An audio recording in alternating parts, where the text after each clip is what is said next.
Assalamualaikum warahmatullahi wabarakatuh. Waalaikumsalam warahmatullahi wabarakatuh. Alhamdulillah, alhamdulillahilladzi wassalatu wassalamu ala asrofil anbiya'i wal mursalin wal awliya'i wassada'i wassalihin. Inna Allaha wa malaikatahu yusalluna 'alan nabi ya ayyuhalladzina amanu sallu 'alaihi wa sallimu taslima.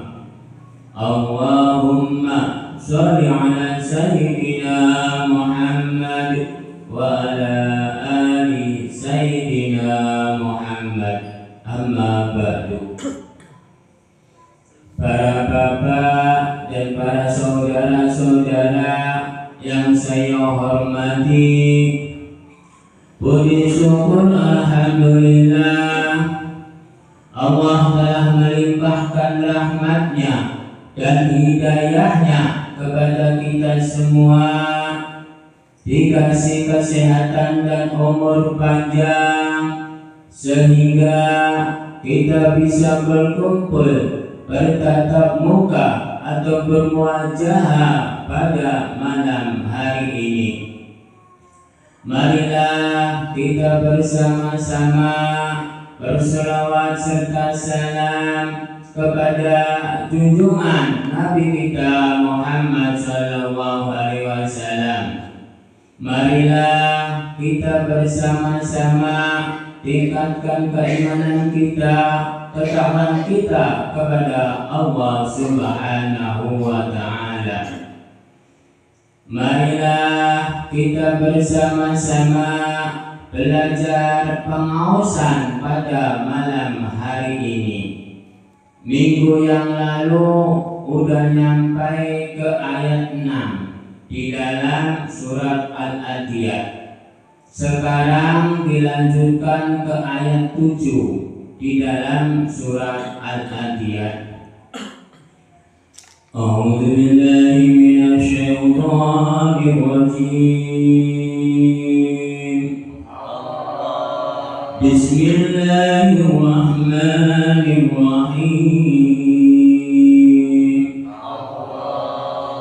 Wa innahu 'ala dzalika lasyahid,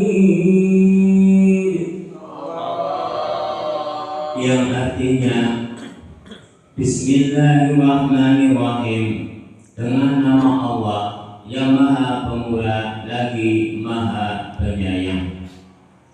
Wa innahu 'ala dzalika lasyahid, yang artinya dan sesungguhnya ia menyaksikan hal itu. Maksudnya seluruh umat manusia, seluruh makhluk-makhluk yang ada di dalam dunia ini, khususnya umat manusia. Seluruh umat manusia itu telah mengetahui, telah menyaksikan tentang yang berkuasa di alam dunia ini adalah Saking Gusti ini. Segala sesuatu, seluruh makhluk yang mengatasi itu adalah Gusti ini. Karena di dalam huruf alif jabar a atasi Gusti. Segala sesuatu itu urusannya adalah Gusti tentang apapun. Tentang urusan hablum minallah, tentang urusan hablum minanas, tentang urusan rezeki, tentang urusan kesehatan, tentang urusan yang lain-lainnya. Itu semuanya yang mengatasi itu adalah Gusti ini. Karena di dalam alif jabar a mengatasi Gusti, yang mengatasi itu segala sesuatu adalah Gusti, bukan umat manusia yang mengatasi tentang itu. Karena di dalam kitab Nurjati menerangkan bahwa urusan hablum minallah dan hablum minanas, yaitu yang mengatasi adalah Gusti. Lalu dilanjutkan dengan habasyun ma'an nyata. Udah dinyatakan oleh Sang Pencipta itu terhadap seluruh makhluk-makhluknya tentang urusan hablum minallah atau hablum minanas. Yang mengatasi itu adalah Gusti, bukan makhluk-makhluknya, bukan cipta-ciptaannya, bukan umat manusia. Tapi saya yang membingungkan pada malam hari ini tentang lingkungan-lingkungan. Contohnya pada bulan ini, pada hari ini di dalam bulan puasa, di dalam huruf wawu jabrwah maknanya lingkungan. Lingkungan bulan puasa ini umat manusia telah mengetahui tentang seberapa derajatnya, seberapa besarnya tentang pahala umat manusia yang berbuat baik di bulan puasa ini, di bulan Ramadan ini. Padahal umat manusia itu tidak bisa menilai tentang urusan hablum minallah atau hablum minanas. Tentang ibadah pun umat manusia itu tidak ada yang bisa. Yang bisa itu adalah insaking Gustine. Yang mengatasi itu adalah insaking Gustine, bukan umat manusia, bukan yang lain-lainnya. Itu di dalam wawu jabrwa maknanya lingkungan. Lingkungan umat manusia itu tidak ada yang bisa mengetahui tentang hablum minanas atau hablum minallah. Seluruh umat manusia itu tidak ada yang tahu tentang urusan hablum minallah atau hablum minanas. Karena yang berkuasa itu adalah insaking Gustine. Di dalam nun jareni kekuasaan insaking Gustine. Segala sesuatu perbuatan umat manusia yang ada di dalam dunia ini pada bulan Ramadan ini, semua makhluk namanya manusia itu tidak ada yang bisa menilai tentang apapun tentang urusan hablum minallah itu, tentang pahala, tentang barokah. Itu umat manusia tidak ada yang tahu tentang itu. Yang lebih tahu itu adalah Sang Pencipta. Yang mengetahui itu adalah Sang Pencipta, bukan makhluk-makhluknya, bukan umat manusia.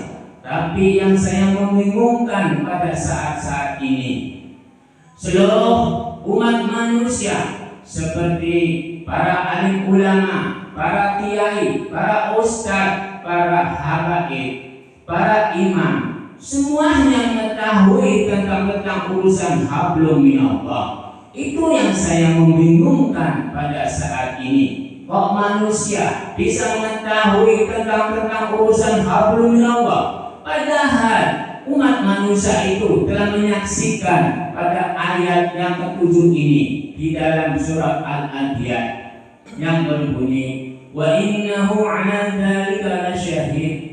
Dan sesungguhnya ia menyaksikan hal itu. Umat manusia itu menyaksikan hal itu, bahwa urusan hablum minallah itu yang berkuasa, yang berkehendak, yang menghakik, itu urusan hablum minallah itu insaking Gustine yang berhak, yang menguasai. Lalu Sang Pencipta, lalu Gusti Allah. Jadi segala sesuatu itu semuanya Sang Pencipta, semuanya insaking Gustine, semuanya Gusti Allah yang mengatasi urusan hablum minallah dan hablum minanas. Cuman saya membingungkan itu, seluruh umat manusia yang bertitel, yang berkelas, yang jabatannya lebih tinggi dari kita semua ini bisa menilai tentang urusan hablum minallah, sekian derajatnya. Berarti umat manusia itu bohong besar. Berarti umat manusia itu salah besar bila umat manusia itu menyatakan seperti itu. Detail apapun, bila umat manusia telah mengetahui urusan hablum minallah, berarti umat manusia itu salah besar dan bohong besar. Karena Sang Pencipta lah yang menguasai seluruh makhluk ini, Sang Penciptalah yang menguasai seluruh umat manusia yang ada di dalam dunia ini. Karena di dalam ayat Jabar mengatasi Gusti yang mengatasi tentang hablum minallah dan hablum minanas, yaitu adalah Gusti ini, bukan umat manusia dan bukan makhluk-makhluk yang lain. Titel Nabi, titel para sahabat, titel para aulia, titel para imam, titel para wali, titel para habaib atau para alim ulama atau kiai atau ustaz atau para awam, semuanya tidak akan mampu, semuanya tidak akan bisa menilai tentang urusan hablum minallah atau hablum minanas. Yang berkuasa, yang menilai, yang menghakimi itu adalah saking Gusti ini. Yang mengatasi itu saking Gusti ini, bukan umat manusia dan bukan makhluk-makhluk yang lain. Kita apapun manusia itu tidak akan bisa menilai tentang hablum minallah atau hablum minanas. Karena di dalam ayat Jabar mengatasi Gusti, yang mengatasi itu Gusti, bukan umat manusia. Kita apapun, kita Nabi tidak bisa, kita para sahabat tidak bisa, kita para aulia tidak bisa, kita imam tidak bisa, kita para habaib tidak bisa, kita para wali tidak bisa, kita para alim ulama tidak bisa, kita ustaz, kita kiai, kita para orang awam, semuanya tidak bisa tentang urusan hablum minallah yang menilai sekian atau yang menilai sekian. Karena itu kekuasaan saking Gusti ini, bukan kekuasaan umat manusia. Jadi bila ada orang yang bisa menilai tentang urusan hablum minallah, berarti umat manusia itu bohong besar, berarti umat manusia itu salah besar. Titel apapun itu penegasan dari kitab Nur Jadi. Nur itu cahaya, jadi itu diri umat manusia. Berarti cahaya jadi diri umat manusia. Jadi perjalanan umat manusia itu tergantung umat manusianya, apakah kebaikan, apakah keburukan. Bila umat manusia mengetahui urusan hablum minallah, berarti umat manusia itu menjalankannya keburukan di dalam perjalanannya, di dalam hidupnya. Lalu dilanjutkan dengan ayat jari hingga dari Gusti Allah tidak berbentuk, tidak berwujud, tapi nama tidak berwarna. Lalu dilanjutkan dengan nur tidak pernah in perjalanan saking Gusti ini. Lalu dilanjutkan dengan hapasiu maknanya nyata. Gusti Allah itu tidak berbentuk, tidak berwujud, tidak berwarna, tapi nama. Hanya nama Gusti Allah itu adanya. Jadi saya mau bertanya terhadap para jamaah, apakah para jamaah itu tahu tentang Sang Pencipta atau Gustinya atau Gusti Allah? Tidak. Sekali lagi, apakah para jamaah ini mengetahui tentang Gusti Allah atau Sang Pencipta atau Gusti ini? Tidak. Berarti para jamaah itu menyadari bahwa kita semua ini adalah sebuah makhluk. Kalau sebuah makhluk itu tidak ada yang mengetahui tentang urusan Sang Pencipta. Sang Pencipta itu tidak ada yang tahu dimanapun bentuk wujudnya atau warnanya. Cuman hanya yang tahu adalah nama.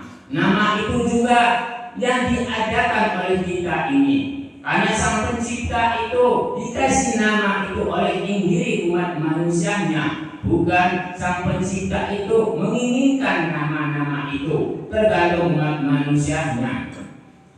Nama-nama Sang Pencipta itu diberikan oleh umat manusia, bukan Sang Pencipta itu memberikan nama terhadap makhluk-makhluknya seperti umat manusia.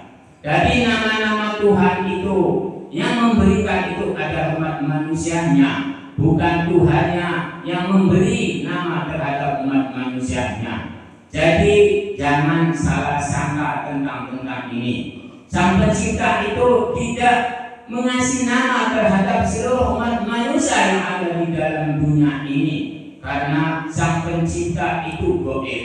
Bila sang pencipta itu ada wujudnya, berarti sang pencipta itu makhluk. Jadi segala sesuatu, perbuatan-perbuatan umat manusia, bila melampaui batas-batas, telah mengetahui tentang kekuasaan Gusti ini, telah mengetahui tentang Gusti ini, berarti umat manusia itu salah besar dan bohong besar. Karena di dalam nun ketika pernah ing perjalanan saking Gusti ini, hamba sehu maknanya nyata. Gusti Allah telah memperjalankan terhadap ing saking Gusti ini, telah mengetahui terhadap seluruh makhluk-makhluknya bahwa saya ini sang pencipta, bahwa saya ini goib, bahwa sang pencipta itu goib, tidak ada yang tahu bentuk apapun, bentuk warna tidak ada yang tahu, bentuk wujud tidak ada yang tahu. Itu tergantung ing saking Gusti ini. Gusti Allah telah menyatakan di dalam haba seumat nyata, sudah dinyatakan oleh seluruh umat manusia bahwa sang pencipta itu adanya di goib, tidak ada di alam dunia ini wujudnya tentang apapun. Yang cuma ada adalah nama-nama yang diberi oleh umat manusia, bukan sang pencipta itu memberi nama-nama terhadap umat manusia. Karena di dalam haba seumat nyata dinyatakan juga bahwa seluruh umat manusia atau seluruh makhluk tidak ada yang tahu bentuk wujudnya umat manusia itu terhadap sang pencipta. Bagaimana bentuknya, warnanya bagaimana, itu tidak ada yang tahu. Nama pun juga yang mengasih nama adalah umat manusianya untuk sang pencipta. Itu di dalam kitab Nur Jadi. Lalu dilanjutkan dengan Ajabar A'ingus ini, lam jabarlah satu alif di perjalanan jalan. Lalu dilanjutkan dengan lam jareri lingkaran. Lalu dilanjutkan dengan kaf jerka pembuka. Lalu dilanjutkan dengan lam jabarlah makna jalan. Jadi Gusti Allah itu insaki Gusti ini sudah mengasih jalan-jalan terhadap umat manusianya. Karena umat manusia itu sudah dikasih jalan, itu tergantung umat manusianya memilihnya jalan-jalan yang mana. Itu dipasrahkan semua terhadap umat manusia. Apakah jalan yang baik, apakah jalan yang buruk, itu tergantung umat manusianya. Lalu dilanjutkan dengan dal satu alif ing perjalanan ing manusianya ajaroba saking date Gusti Allah di dalam dal besar. Jadi tergantung ing manusianya perjalanan ing saking Gustinya itu.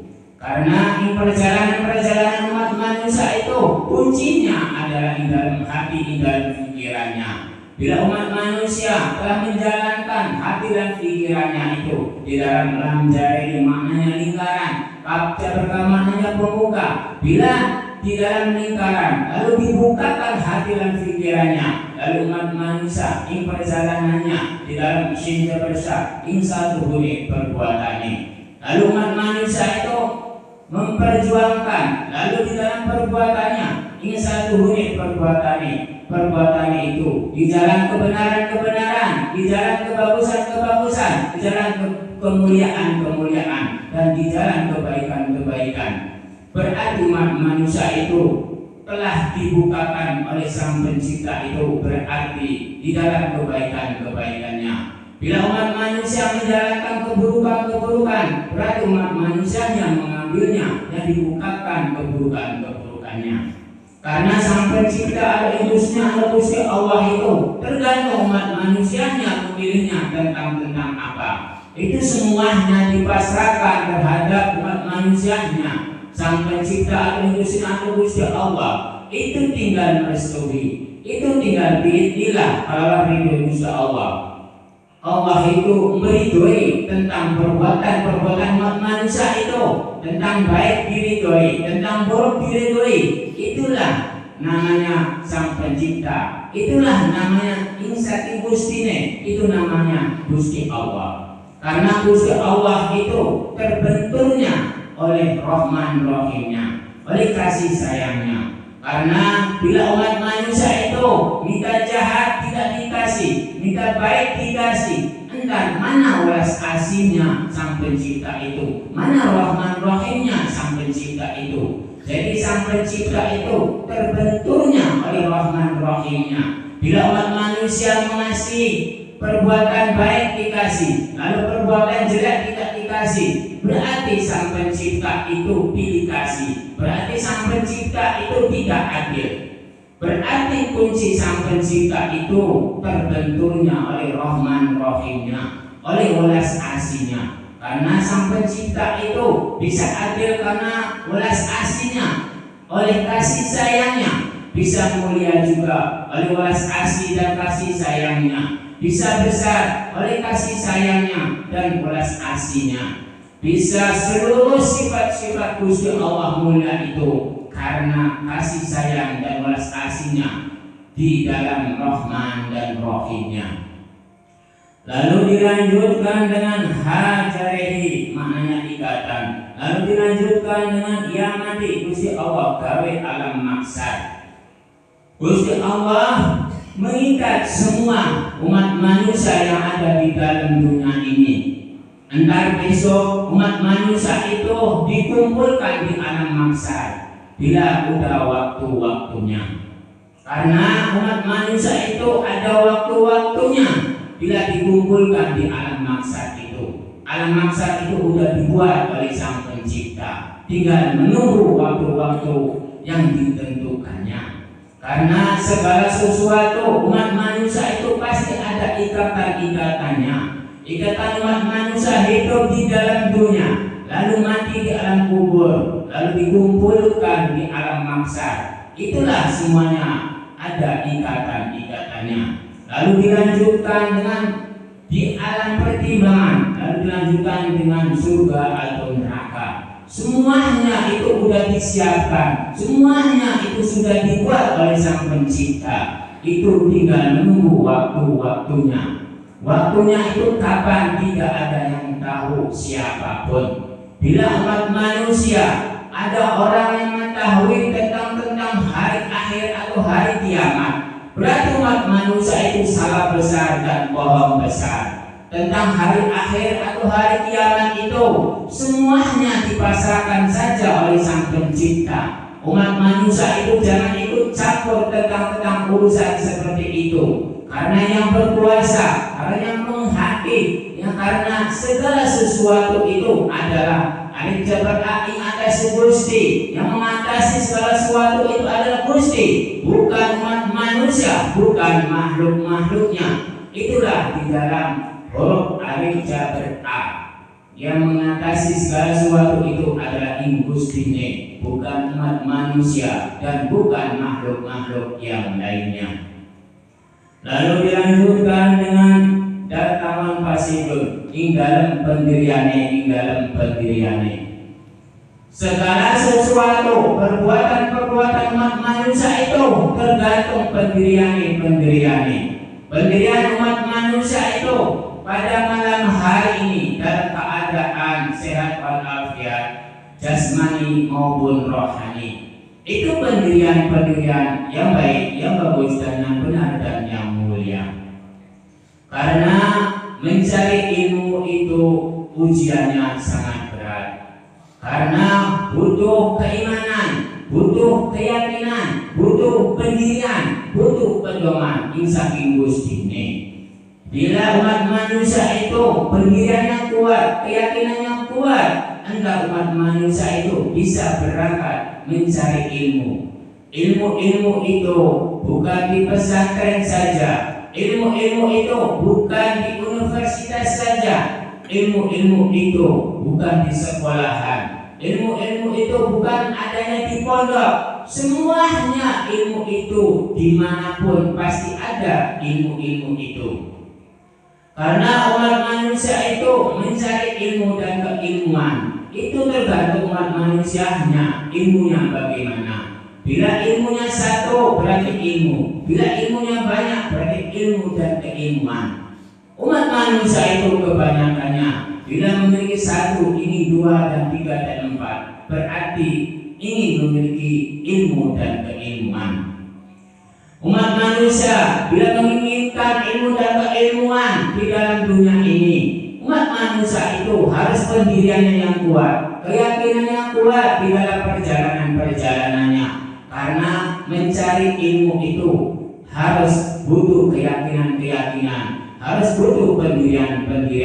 Bila umat manusia itu menginginkan sesuatu itu, karena pendirian, keyakinan itu adanya di la'alakum tattaqun. Ing perjalanan tujuan insun tattaqun kalau takun saking Gusti Allah. Bila umat manusia kelawat ketekunan lalu bermohon terhadap Sang Pencipta atau Gusti Allah, terkabullah permohonan umat manusia itu ingin memiliki ilmu dan keilmuan. Contohnya pada malam hari ini, yang tidak tahu jadinya tahu, yang tidak mengerti jadinya mengerti, wawasan yang tadinya sedikit jadinya banyak. Itulah Gusti Allah telah mengasih terhadap umat manusia itu tentang ilmu dan keilmuan. Berarti umat manusia itu permohonannya sudah dikabulkan oleh Sang Pencipta terhadap umat manusianya yang bermohon menginginkan ilmu dan keilmuan.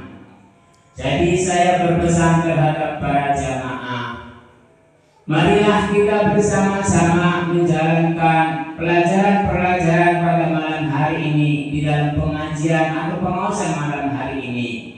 Perjalanannya yaitu la'alakum tattaqun. Ing perjalanan tujuan Yesus tattaqun kalau takun saking Gusti Allah. Di dalam ketekunanlah tentang apapun itu terwujud. Bila umat manusia itu tidak tekun, tidak akan terwujud sampai kapanpun.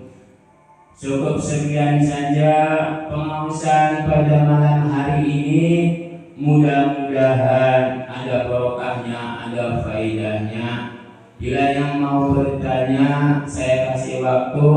Silakan yang mau bertanya.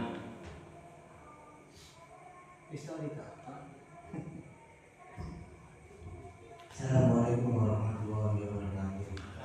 Waalaikumsalam warahmatullahi wabarakatuh. Saya mau bertanya, apa yang dimaksud keyakinan? Itu aja. Assalamualaikum warahmatullahi wabarakatuh. Waalaikumsalam warahmatullahi wabarakatuh.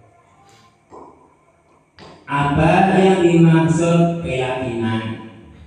Keyakinan itu semua umat manusia itu harus memiliki. Karena keyakinan itu contohnya, saya yakin terhadap Sang Pencipta, saya yakin terhadap agama. Itu yang harus diutamakan oleh umat manusia. Umat manusia itu harus memiliki keyakinan. Bila umat manusia itu tidak memiliki keyakinan, berarti umat manusia itu tidak mengakui adanya Sang Pencipta. Jadi keyakinan itu yang utama untuk umat manusia. Lalu yang kedua agama. Lalu yang ketiga kitab. Karena keyakinan tentang Sang Pencipta, keyakinan tentang agama, keyakinan tentang kitab. Karena bila saya yakin ada Sang Pencipta, itu harus ada agama. Bila saya yakin ada agama, itu harus ada kitab buat petunjuk, buat penopang, buat penuntun untuk menyebarkan siar-siar kebaikan dan kemuliaan-kemuliaannya. Karena di dalam kitab-kitab itulah semuanya dijabarkan tentang ini yang baik, ini yang buruk. Karena bila umat manusia telah yakin ada Sang Pencipta, telah meyakini ada agama, telah meyakini kitab itu, lalu dijalankan isinya yang baik, bagus, benar, mulia, berarti umat manusia itu memiliki keyakinan, memiliki iman, takwa, tawakal di dalam perjalanannya. Cukup sekian saja. Siapa lagi? Assalamualaikum warahmatullahi wabarakatuh. Waalaikumsalam warahmatullahi wabarakatuh.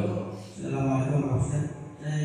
Di sini saya mau bertanya, seorang habaib, ustaz atau kiai di sini jelaskan kalau beliau mengatakan tentang hablum minallah hablum minas itu jangan dipercayai. Seorang baik kiai kita tersebut kan pasti mempunyai guru atau pegangan yang salah maksudnya bu habaib atau kitabnya yang salah. Oh itu berarti jamaah ini bertanya terhadap saya, apakah habaib itu bila menceritakan tentang urusan hablunallah, lalu habaib itu mempunyai guru, lalu habaib itu memiliki kitab. Umat manusia itu semuanya memiliki kitab-kitab semua, tergantung umat manusianya. Bila umat manusia namanya habaib atau namanya siapa, umat manusia itu satu, namanya manusia. Karena manusia itu yang dikasih nama oleh Sang Pencipta, namanya manusia, lahir di dalam dunia ini, bukan namanya satu hewan atau yang lain-lainnya. Bila namanya habaib, manusianya bisa menentukan tentang urusan hablunallah, berarti umat manusia itu bohong besar dan salah besar. Walaupun itu titelnya habaib, walaupun itu turunan nabi, nabinya saja itu tidak bisa menentukan tentang urusan hablunallah, apalagi itu turunannya. Nabi siapapun itu tidak bisa bisa mengatasi tentang urusan hablunallah, apalagi habaib seorang turunannya. Contohnya saja Nabi Muhammad itu tidak bisa menilai tentang urusan hablunallah. Nabi Ibrahim tidak bisa menerangkan tentang urusan hablunallah.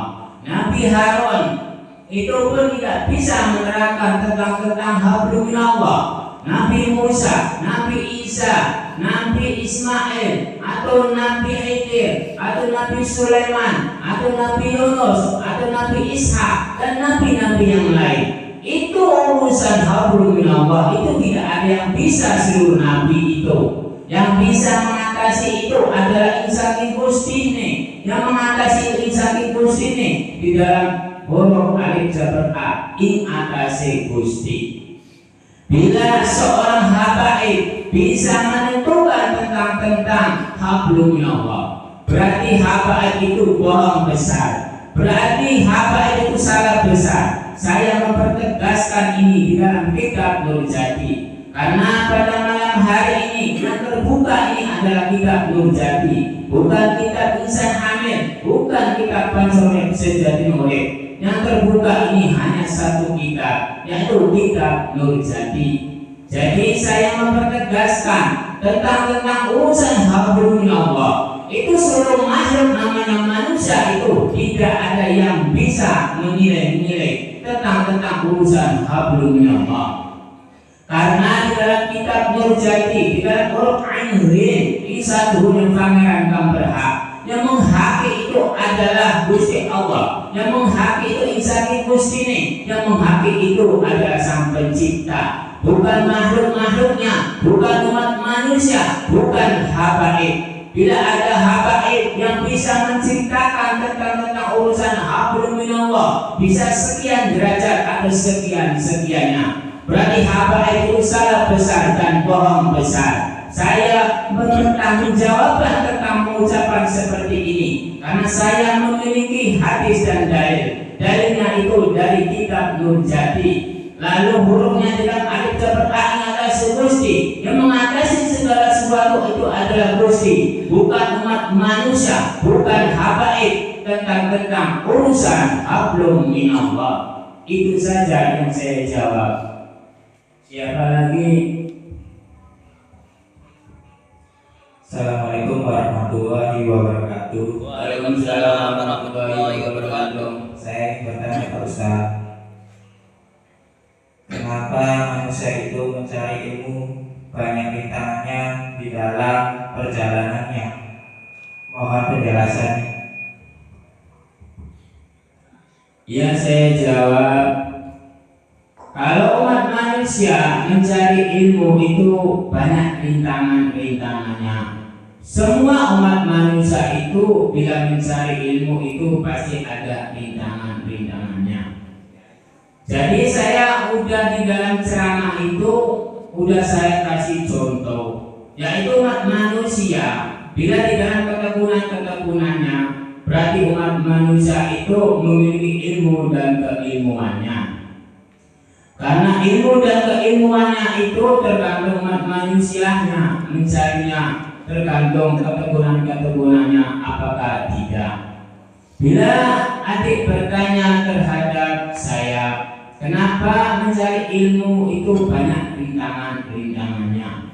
Itu tergantung umat manusianya apakah bisa melewati apakah tidak. Karena setiap perjuangan itu butuh pengorbanan. Setiap perjuangan itu pasti ada rintangannya. Tidak ada yang mulus mujur. Karena contohnya adik baru lahir semprot ke alam dunia ini tidak bisa apa-apa. Lalu adik ingin berjalan itu tertatih-tatih, banyak rintangannya, jatuh bangun. Itu tergantung umat manusianya. Bila umat manusianya menjalankannya, na'anakum tattaqun, ing perjalanan tujuan isun tattaqun kalau takun saking Gusti Allah. Di dalam ketekunannya, rintangan itu pasti bisa dilewati. Bila umat manusia itu memiliki iman, takwa, tawakal, memiliki keyakinan,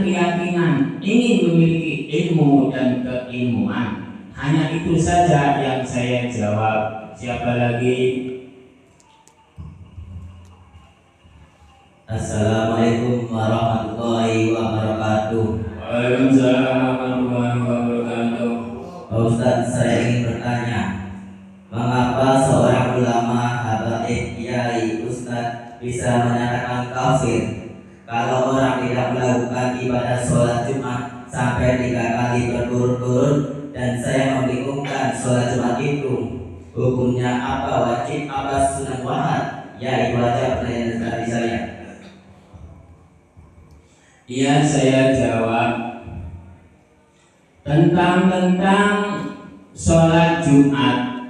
Bila umat manusia tidak melakukan sholat Jumat sampai 3 kali, lalu dipanggil apa?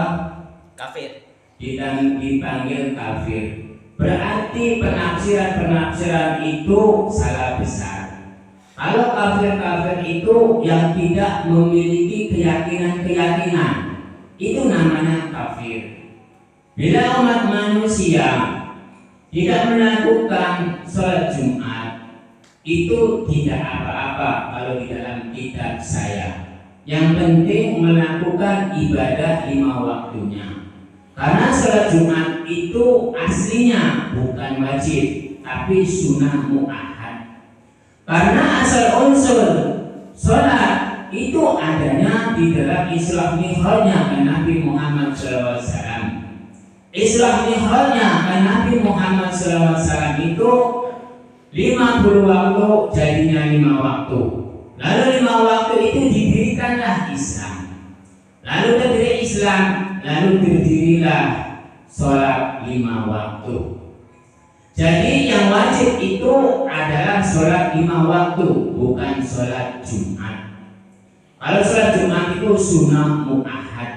Karena yang didapatkan dari Nabi Muhammad SAW itu dalam Isra Mi'rajnya, yaitu sholat 5 waktu, bukan sholat Jumat.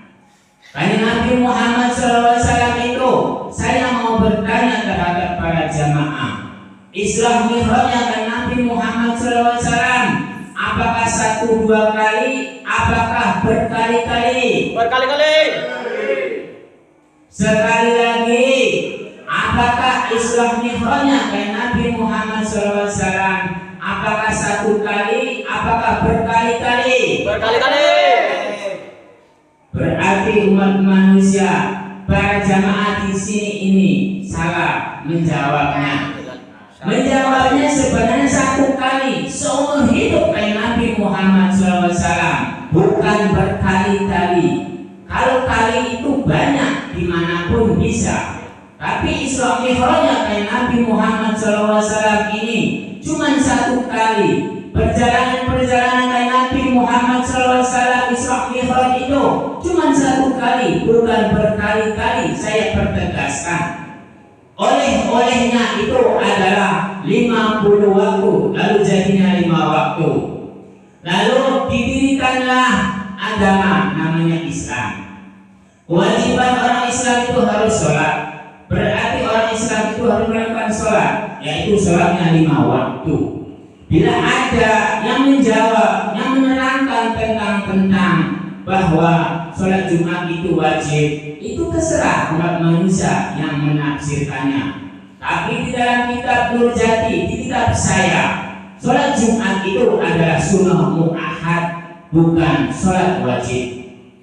Jadi saya mau bertanya, Isra Mi'rajnya kayak Nabi Muhammad SAW itu apakah mendapatkan 5 waktu? Apakah lebih? 5 waktu. Sekali lagi, apakah kayak Nabi Muhammad SAW di dalam Isra Mi'rajnya mendapatkan 50 waktu atau 5 waktu?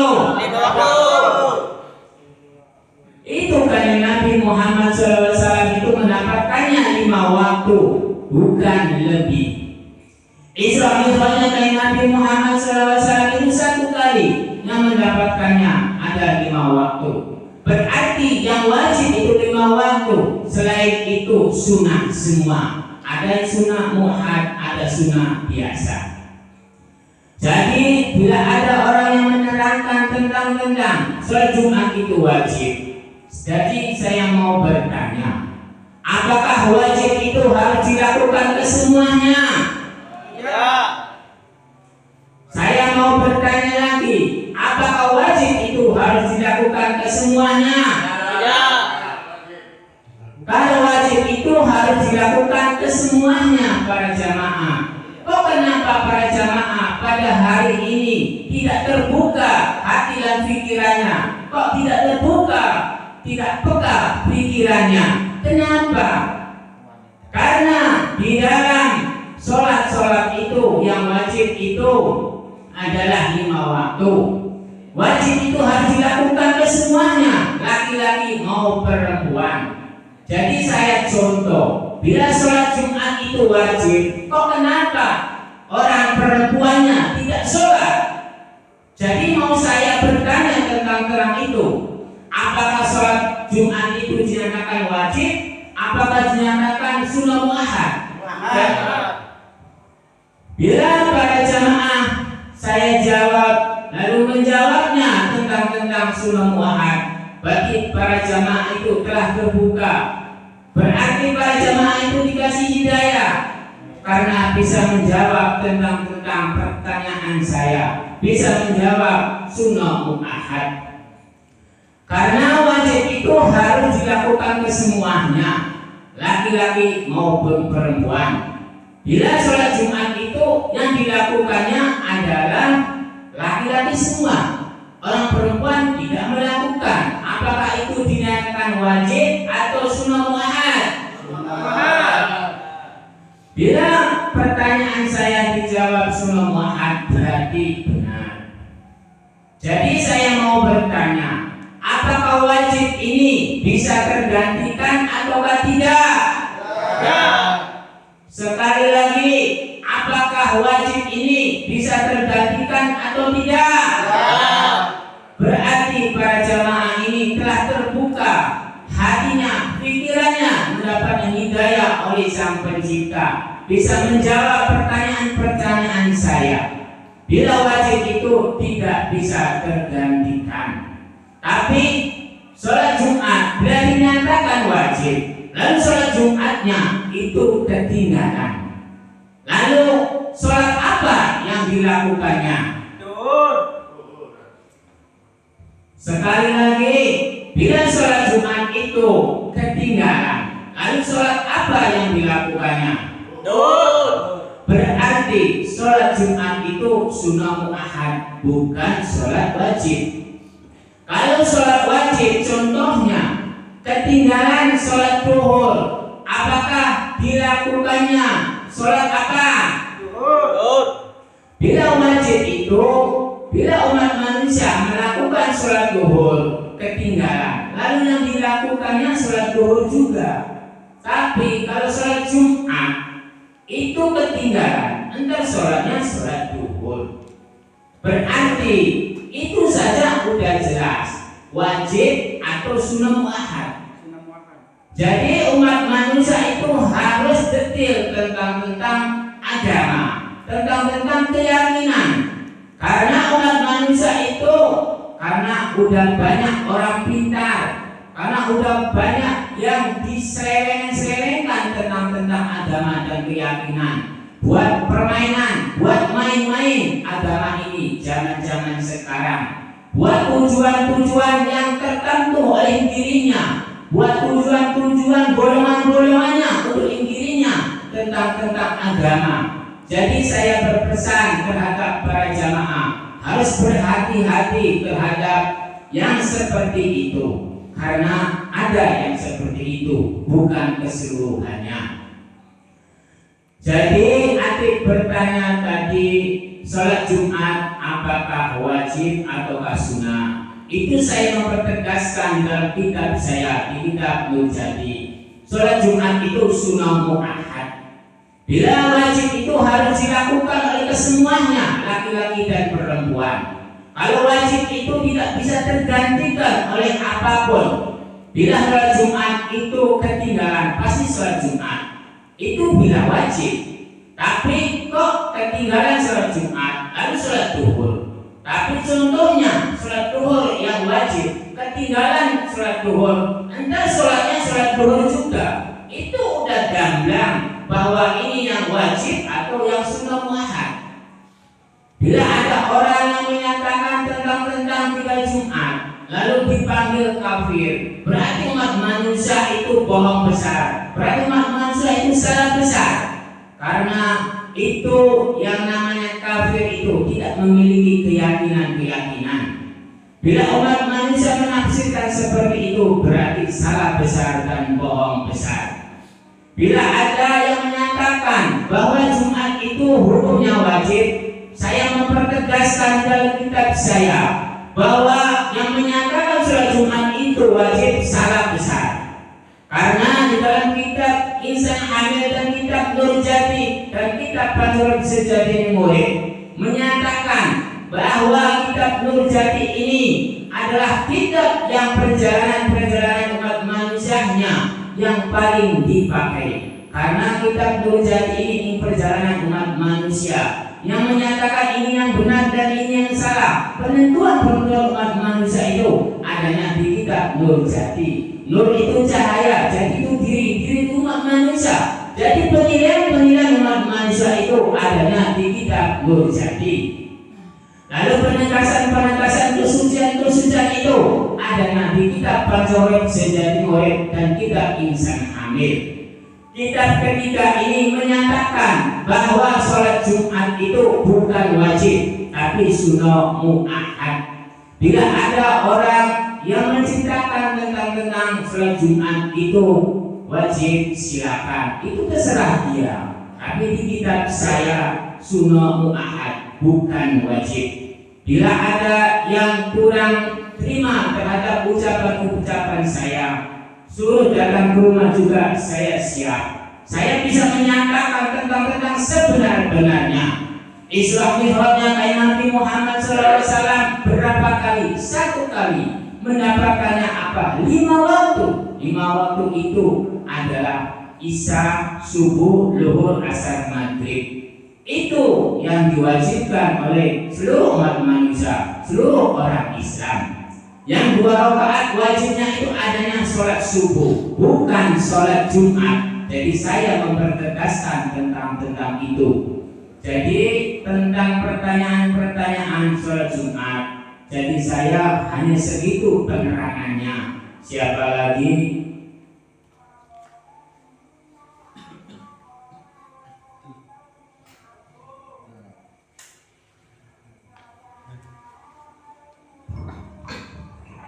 Assalamualaikum warahmatullahi wabarakatuh. Waalaikumsalam. warahmatullahi wabarakatuh. Izin bertanya Kang Ustaz, mau menanyakan kalau kita belajar agama tanpa guru atau dengan keyakinan kita sendiri itu bagus nggak Pak Ustaz? Itu saja yang saya tanyakan. Assalamualaikum warahmatullahi wabarakatuh. Waalaikumsalam warahmatullahi wabarakatuh.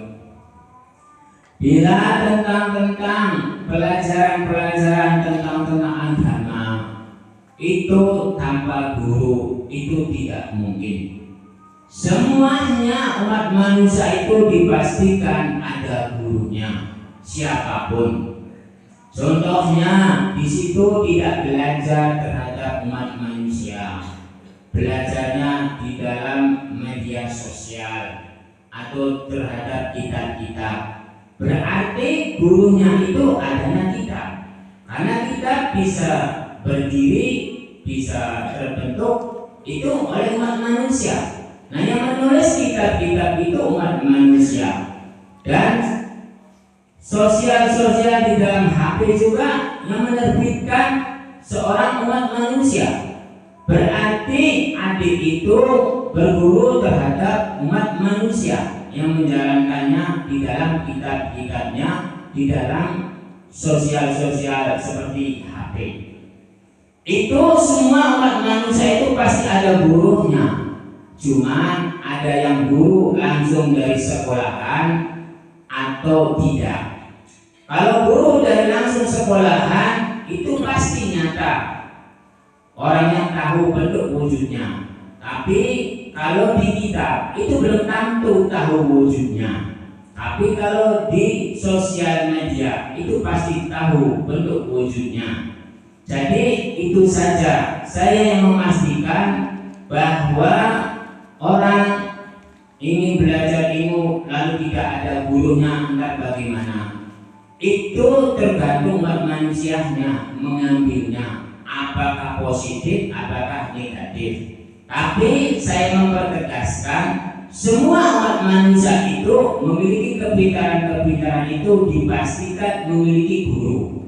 Guru apakah berbentuk, apakah tidak, apakah secara berangkai ataukah langsung. Berangkai itu melalui kitab. Kitab itu diciptakan oleh umat manusia. Lalu umat manusianya cuma hanya sekedar nama. Kitab ini diciptakan Imam Bukhari lah contohnya.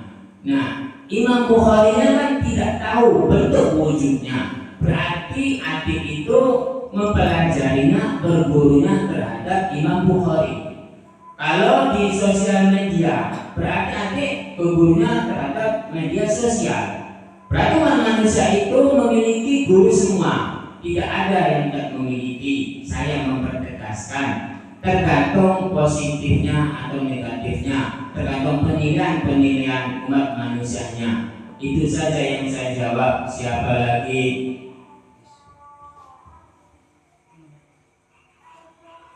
Itu saja Kang Ustaz. Terima kasih penjelasannya. Bila tidak ada yang bertanya, saya tutup dengan doa. Bismillahirrahmanirrahim. Allahumma shalli wa sallim ala sayyidina wa habibina wa syafi'ina wa karimina wa duhina Muhammad wa sallim wa ta'ala bi sayyidil asma'il Bismillahirrahmanirrahim. Alhamdulillahi rabbil alamin. Hamdan majidun wa sultani. Allahumma ighfir lana wa li walidina wa li masyayikhina wa li ikhwanina wa li jami'il muslimina wal muslimat wal mu'minina wal mu'minat ahya'i minhum wal amwat.